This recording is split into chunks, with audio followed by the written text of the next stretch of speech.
Alors, me revoici pour la signification des rêves. On va faire les personnages. Donc, quand vous rêvez du frère ou de la sœur, le frère symbolise depuis qu'un la rivalité. Il fait naître la jalousie. La sœur possède les mêmes caractéristiques. Pourtant, les frères et sœurs évoquent souvent une relation réelle. Dans ce cas, nous devons observer de quelle façon nous les considérons. Pour l'homme, rêver du frère et de la sœur, c'est exprimer les relations qu'il a entre le moi, l'ombre et l'anima. Pour la femme, la sœur représente l'ombre, alors que le frère et son animus, son côté masculin. Quand on rêve d'enfant, l'enfance est le symbole de l'innocence, de la simplicité et de la spontanéité. Les rêves où nos propres enfants apparaissent les montrent tout d'abord tels qu'ils sont dans la réalité.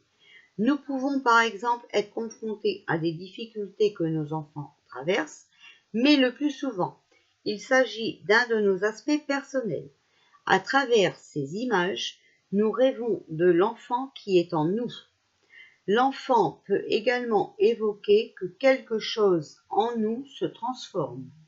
L'image de l'enfant montre ainsi que nous sommes en devenir. Quand on rêve du père, l'image du père a moins d'importance que celle de la mère, sans doute parce qu'il représente l'aspect rationnel et matériel. Au sein de la famille, c'est lui qui assure le rôle de l'activité et de la volonté.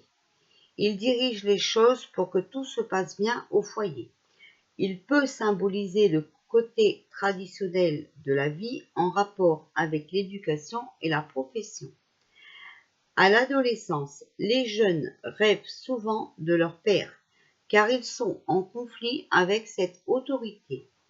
Les rêves où l'image du père est présente sont révélateurs d'une période. Cette image sera délaissée au fur et à mesure que nous grandissons. Pour une jeune fille, l'image du père peut ainsi être représentée par le professeur, le prêtre ou un ami plus âgé. Pour la jeune fille, le père peut devenir un objet d'amour représentant son animus.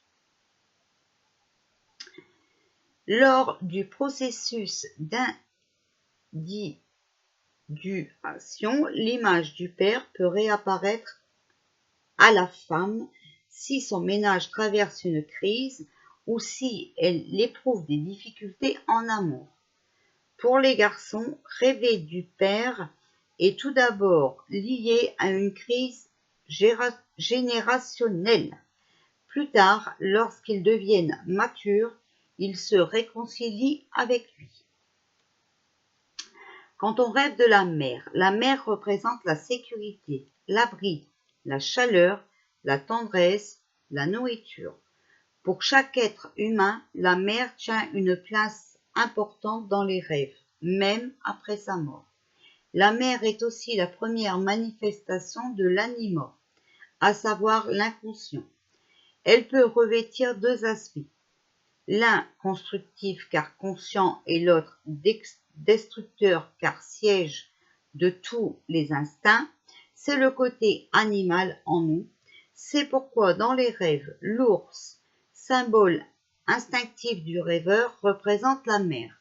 Cela signifie que le sujet souhaite encore être cajolé et qu'il n'est pas autonome vis-à-vis de sa mère.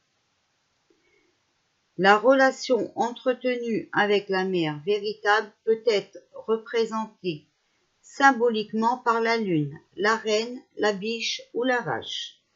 La mère peut se montrer dangereuse et oppresser le rêveur. La générosité peut alors se muer en figure castratrice. Le rêve fait par un homme comporte l'aspect intouchable de la mère. Donc la mère, maman, hein, d'accord? Voilà. Donc comme on est dans les personnages, on va continuer avec la maison. quand on rêve de toilettes et de la salle de bain. Ils sont très fréquents dans les rêves. Le rêveur se défait de substances devenues superflues, inutiles. C'est une sorte de délivrance psychique. Si la porte ferme mal ou est entrouverte et que le dormeur est inquiet, il s'agit d'un signe de manque de confiance en soi. La salle de bain est le lieu où nous nous lavons. Le rêveur se purifie alors mentalement, éloigne de lui les mauvaises influences et blessures du passé pour pouvoir reprendre le cours de sa vie. La salle à manger et le salon, c'est l'endroit du partage de l'échange. Il est presque toujours question de nourriture. Elle indique si le rêveur se nourrit assez ou comment il se nourrit. La table est donc généralement présente dans ce type de rêve.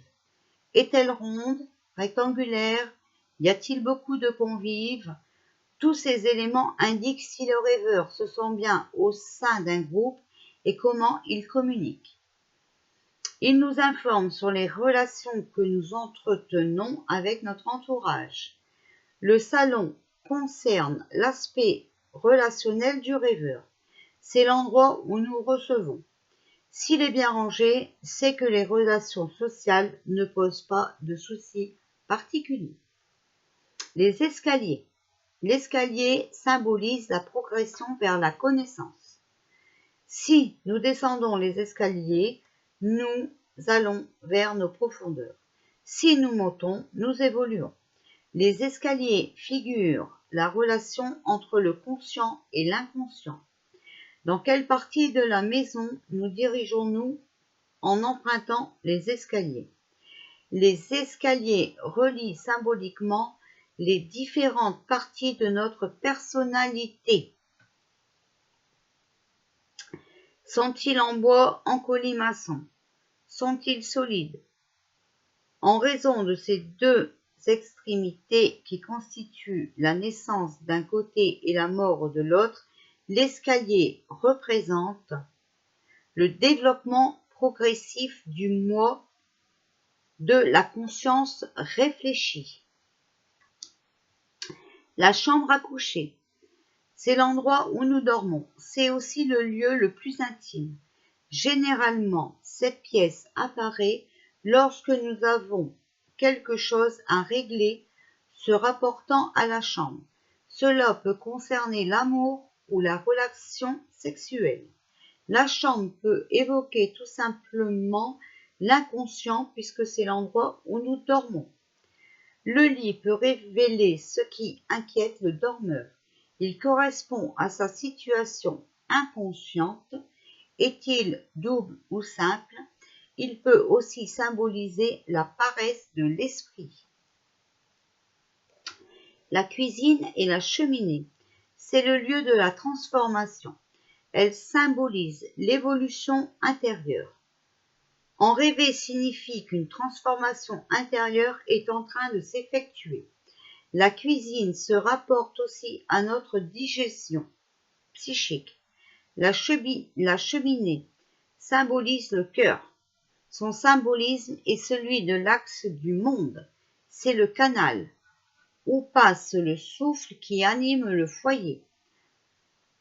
Selon le dictionnaire des symboles, elle symbolise aussi le lien social. La cheminée représente le refuge.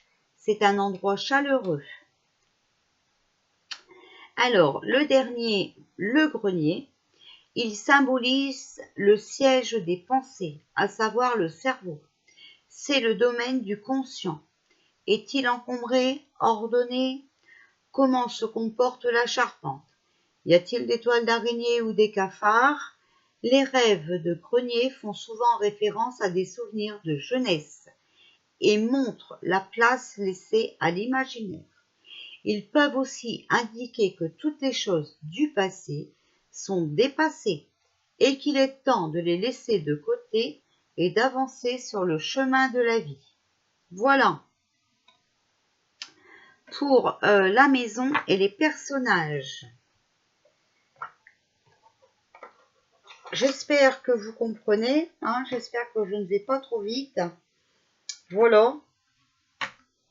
Alors là, je suis toujours qu'aux cartes, hein, d'accord? Le décryptage.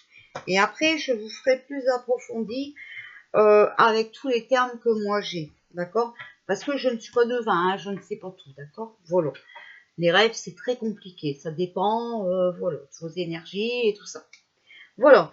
Bon, allez, bisous et puis à très bientôt.